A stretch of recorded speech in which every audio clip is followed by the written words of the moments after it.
Alright guys, we're here with the F-16 UMX by Horizon Hobby. We've been upgraded to have a 10 amp ESC in there, and we went out to maiden it or remaiden it tonight. Just so you know, we got the nano-tech 180 milliamp hour 3S 25 through 40C discharge with JST connector, and this is what's happening. Throttle cuts on. It shuts off, and I'm hearing this. I'm hearing a beep, beep, beep. It's like the electronic speed control that's built in on the main board is still fighting us, and I'm not sure why or how to correct that. So anyway, I just want to let you know about the problem. I'm going to try to come up with a solution. I'll tell you about it. Alright guys, I evaluated the ESC manual just to see if there was any settings that might be helpful, and I'll be honest with you, I can't necessarily say that there was anything that was helpful there. And of course I looked at the Horizon manual just to make sure, which I knew that was going to be a waste of time anyway, because obviously we've modified it so much from factory that it's not even really the same plane.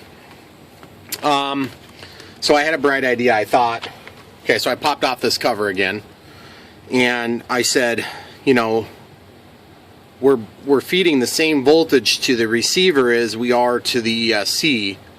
We could potentially take the BEC leads, the battery elimination circuit, which would normally power a receiver, and we could just run this receiver off of it. So I thought, well, let's give it a shot. But before we do that, I want to go ahead and get this thing fired up. I'm going to run it on 2S just to see what it does real quick. And guys, this is why you watch other people on YouTube, so you can avoid having to make the same stupid, costly mistakes that they impulsively make, like putting in external ESCs into their planes. I'm just kidding, guys. I would have done it for sure anyway. Okay, so you see that? That'll receive the old battery. This will receive or emulate what the 3S would do. So I'm just grabbing one of my, actually I got a new batch of these batteries here. I was going to say a known good battery, but these are actually known kind of crappy batteries. Throttle cuts on. Let's listen for the beeps as we start it up.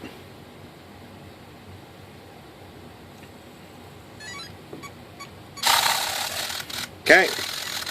There it goes. Okay, so we'll just go ahead and run the throttle up. Oops, throttle cut.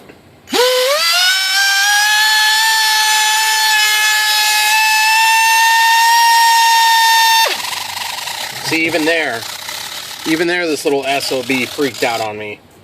So, at any rate, let me just show you on the monitor here.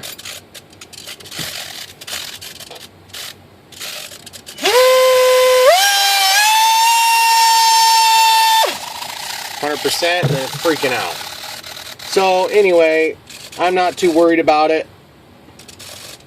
I think my only real option at this point is to essentially go in here, tap these two wires, cut this joint here while maintaining my connections if possible for the positive and negative, and then I can potentially slide this heat shrink back over the top, and then I maintain this connection, and that'll be our quick and dirty test. Once we've established whether or not that resolves our issue, it's at that point that we can go ahead and start doing some, you know, cleanup work. We're going to be soldering way up here, so it shouldn't be too bad.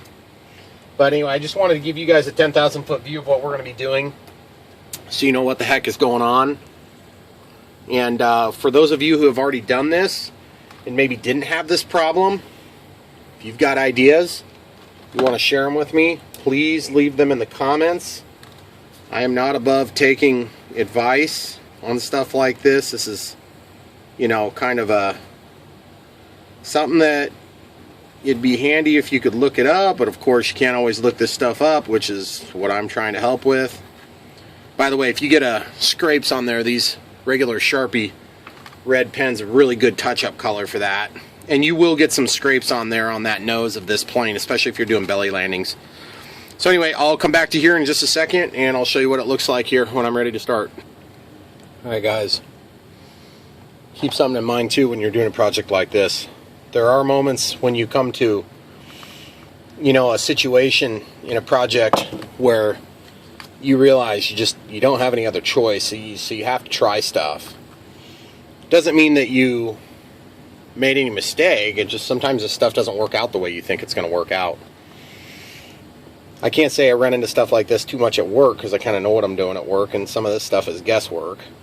But you got to be able to be kind of ready to deal with situations that you didn't expect when you work on technical projects like this. And so it's always nice if you got some other schlub like me that's already done it for you, so you can watch him do it and see all the stupid mistakes he makes.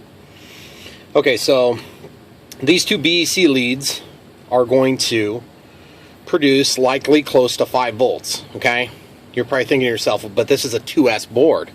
Yeah, I know. I'm not sure how it's going to respond. My hope is it's going to respond beautifully.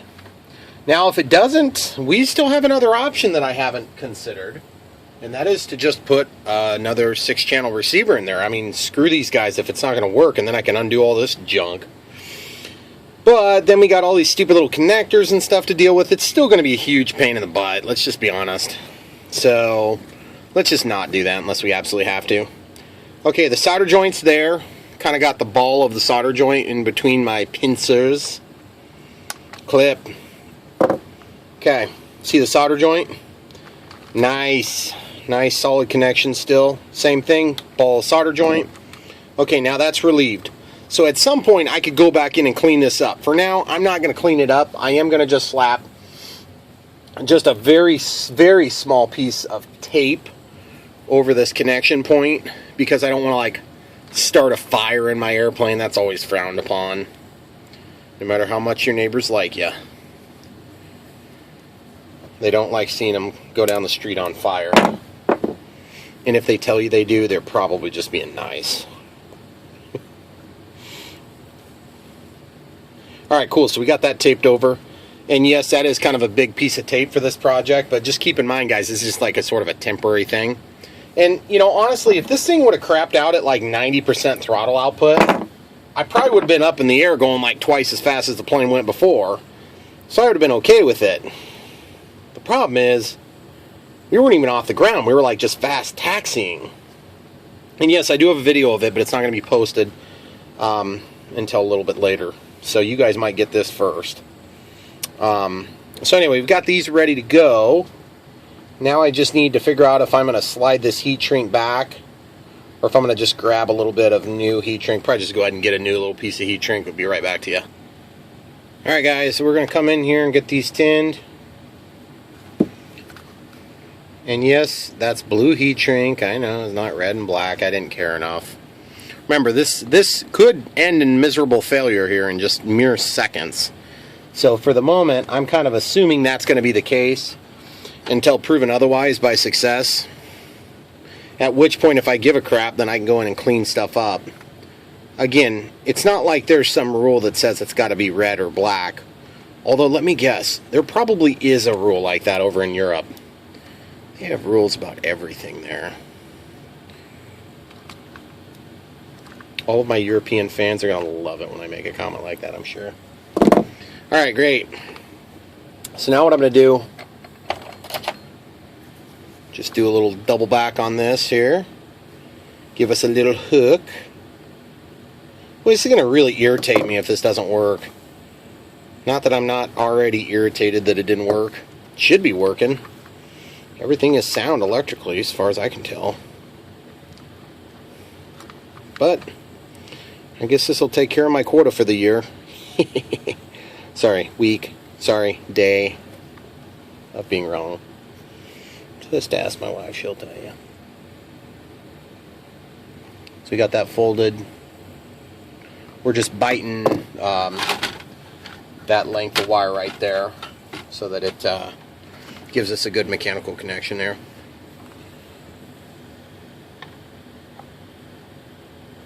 Okay, So we've got kind of a nasty bend on that wire still. So I'm going to take these side cutters and just trim it. Okay, cool. So we got that one attached. It's mechanically sound. When you're dealing with short lengths of wire, that's the other thing you got to keep in mind, is that sometimes when you got a short length of wire, the easiest way is to just go straight across and don't mess around with folding or trying to trap the wire for mechanical strength. Sometimes the easiest thing to do is actually the most mechanically sound, because you have a longer piece that's actually soldered together. So it just depends on your application. And yeah, that's right, I'm using my fingernails to squish this together because I have better dexterity with my fingernails than I do with the end of this plier. Okay, so we got that hooked on there. Now I'm going to come up in here and just squish it back to get a good bite on that wire. The silicone likes to allow the wire to slip underneath your grip, so it's kind of annoying. Or in my case, I've also got the heat shrink on there too, which would allow it to slip. Which sounds like a minor detail, but boy, it's annoying. Alright, cool. Come back in at it with the soldering iron.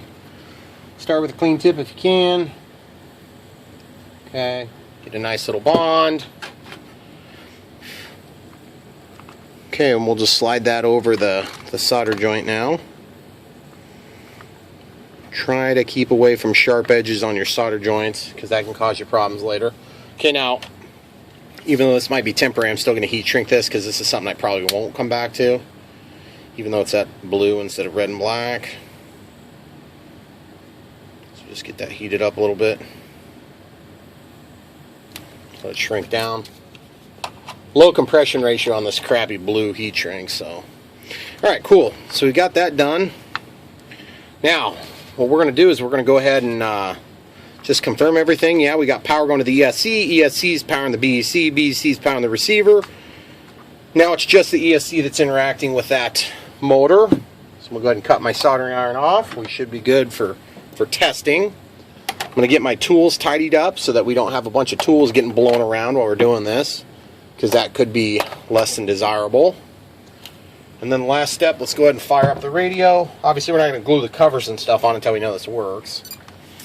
These were just our little caps that we put on those red and black wires from the BEC. Okay, again, 3S, 180 milliamp hour, 25 through 40C discharge. Guys, I wish it was a lot more than 25 through 40C. That would be desirable. Throttle code is on. Black to black, just always verify your polarity. Okay, plugged in. Look at that, it's actually running. Elevator, rudder, all at the same time. ES3X is working. That's very good. Okay, throttle cuts off. Okay, so the throttle cut is off, and I'm not getting any throttle response. That's a little bit weird to me. That is very strange. So I'm seeing a flashy flash here. I'm not sure what that is. Powered off. Power back on. I think that's the initiation. Okay, there we go. Oh no, it's freaking out on me again. Dang it. See this stupid flashing light? Stop flashing. I don't know why you need to be flashing. Stop thinking so hard and just do what I say. Okay. Give me a second. Alright, folks. I think I know what that flashing light is. And if you're watching, you're probably yelling at the screen earlier. I think it's quite possibly going to be for us a low voltage warning, because we should be able to go over here to, well, one of these monitors actually has the receiver voltage. Well, that was kind of weird. I think what's going on is it's basically it's low voltage right now, or we just have our solder connections not made, which would be weird. Do you hear it? What it's doing? What the heck is that all about?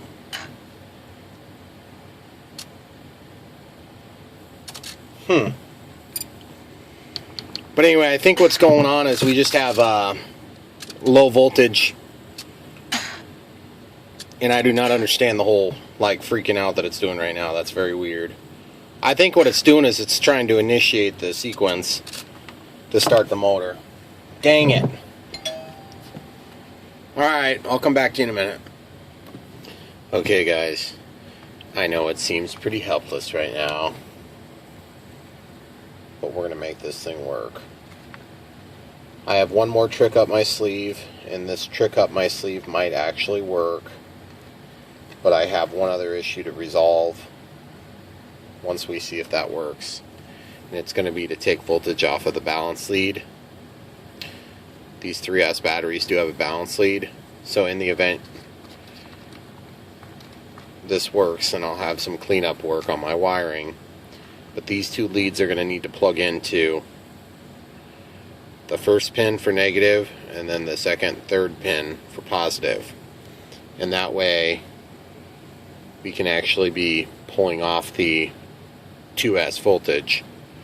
The problem I'm not sure about yet is how am I going to manage to control the power dissipation over the first two cells as the voltage drops, because we are going to be consuming some power from this device. Even though there's no load on the ESC, it's still going to draw down the first two cells faster than the third cell. So, I mean, obviously we're going to have to balance charge this thing after we're done, but if that's what it takes to get this thing running, then that's what's going to happen, and we're going to deal with the consequences after we're done. So anyway, that's my next step. I'll show you how to do that here in just a second. Okay guys, I was doing a little bit of digging, and I've got some 3S connectors here. This is the Hobby King part number. It's got a male and female counterparts. You got to build the female ends on. I guess technically it depends on which way you're looking at the connector. But this would be what plugs into the battery and balance charger. I just happen to have one that was built for another project, so I'm going to use that as a temporary test, and that's going to allow us to tap just that'd be the ground, the 1S and the 2S connection. So then the 3S, we're going to eliminate that. We're actually just going to yank it out, and then that pin is not going to be needed. Okay, so we can just eliminate that from our connector, and you can see that we have 1, 2, 3, and we don't need this one either because we're not concerning ourselves with 1S. So I should just be able to yank that straight out. It looks like my cable ripped in half, so I may have to heat up this. I had taken some hot glue and kind of glued around those areas. So easiest way to get that would probably be to heat up this cable, which will melt that glue a little bit. We can take it out that way. Or the other option is just try pulling harder, which I'm going to probably try that first. Doesn't actually hurt anything to have the cable connected, but I just don't see any value in having that pin there. So the other thing you can do is you can take and grab those pins like this, like with your pliers, and just push them out. Of course I bent it, which is fine. It's nice to be able to keep that for another project, but it's just not cooperating.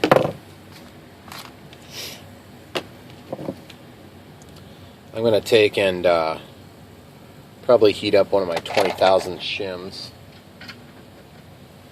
and use that. Actually, you know what? I'm going to use my hot.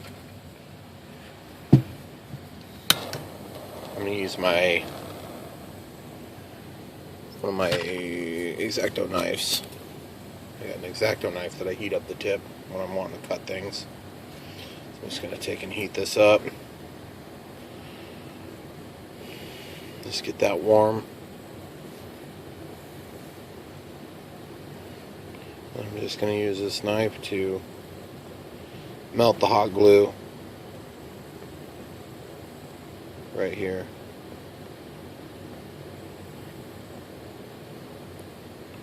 Just kind of give me the ability to separate those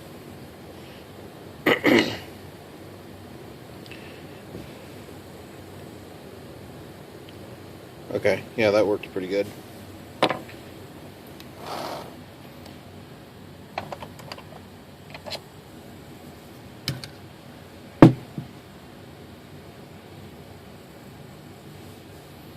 I should just be able to grab that and just pull it. You know, just came right off the, that's the heat shrink in that case. Now I'm just going to grab the pin. I'm just going to pull that pin straight out. Once I get a hold of it, I can pull it from either side. Gosh, this just doesn't want to come out, which is really nice to know that they're that sturdy. There we go. Okay, so we got the pin out now. Let's keep that for another day, for another project. And then I'm going to heat up and cut off this section here too.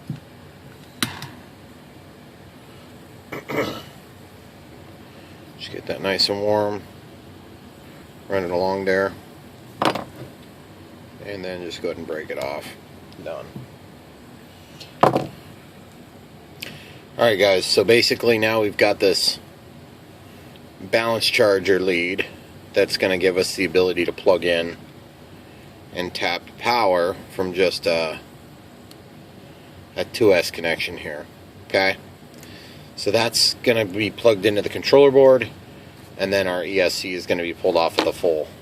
So next step is to figure out how long we want to make these, which is probably going to be something like this.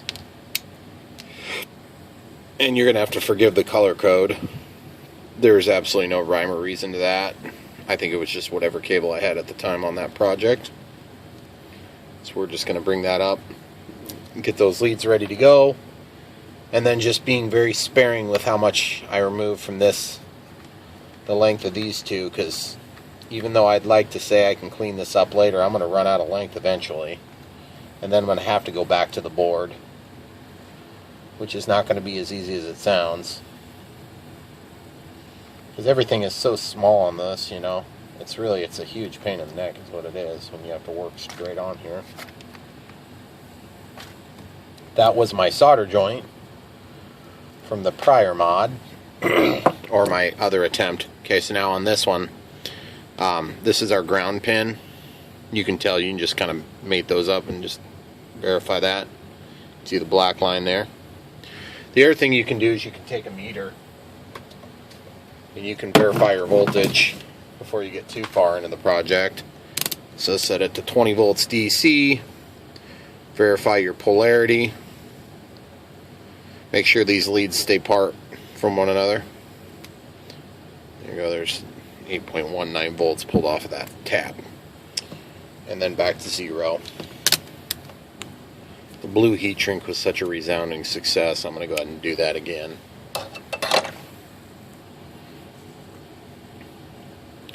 Okay, so now we're going to do the same thing we did before. The only difference is we just need to basically do it with a little bit more care for not wasting any length of this wire, because we are going to get short on wire here pretty soon if we have to keep changing this plan the way that we've been. And by the way, my backup plan for this plan, hopefully we're not going to have to get there, but my backup plan for this plan is to basically put in a different receiver. And I was thinking about that, and that's not a good plan either, because we're going to lose stabilization. And part of the way that these Horizon Hobby planes really fly great is because they have AS3X. If you lose AS3X on one of these microplanes, you're probably not going to find that it flies so hot. And that concerns me. It's going to be a genuine concern. So, let's hope this works, right?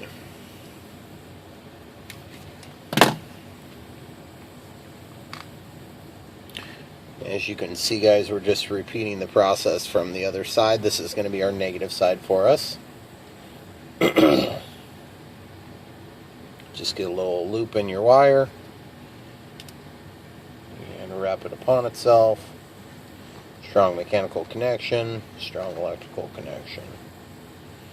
Make sure you don't make it so wide you can't get your awesome blue heat shrink back in there.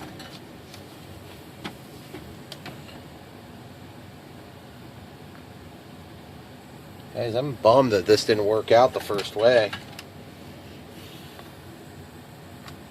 It's really annoying.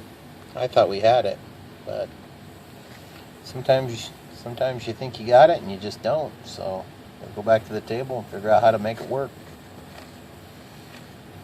A little perseverance in there.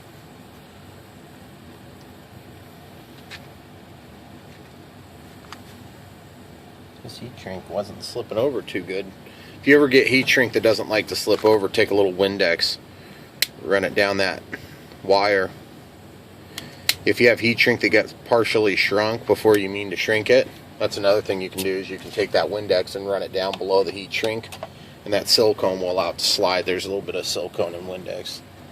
So, alright, cool. So you can see that's wired up. Now let's see what happens when I plug this in, guys. I'm going to start on the safe side, just plug in the balance port first.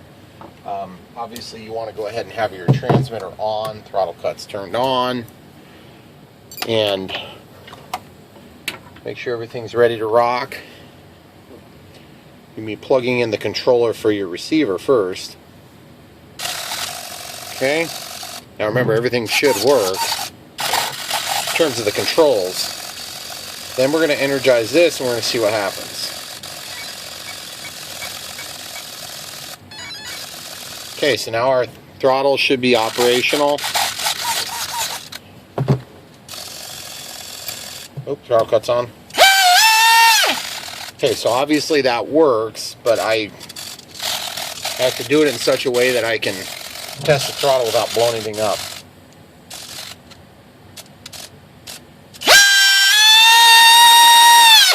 Gosh, that's 100% throttle there, guys. Do it again. Man, it's just crazy loud. And you can watch. Well, it definitely is running to full strength now. I don't understand why it keeps doing that weird beep, beep, beep. I don't know if that's like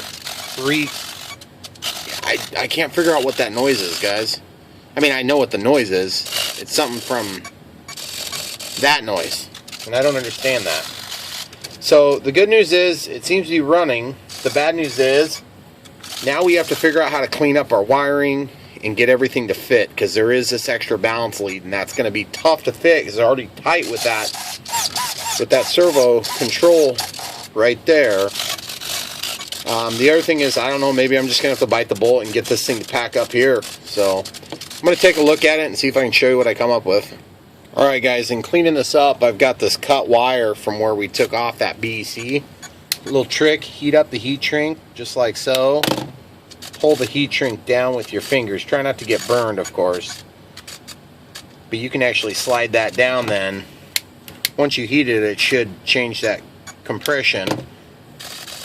Should kind of let go a little bit. You can bring that down and sink that heat shrink to protect it from itself.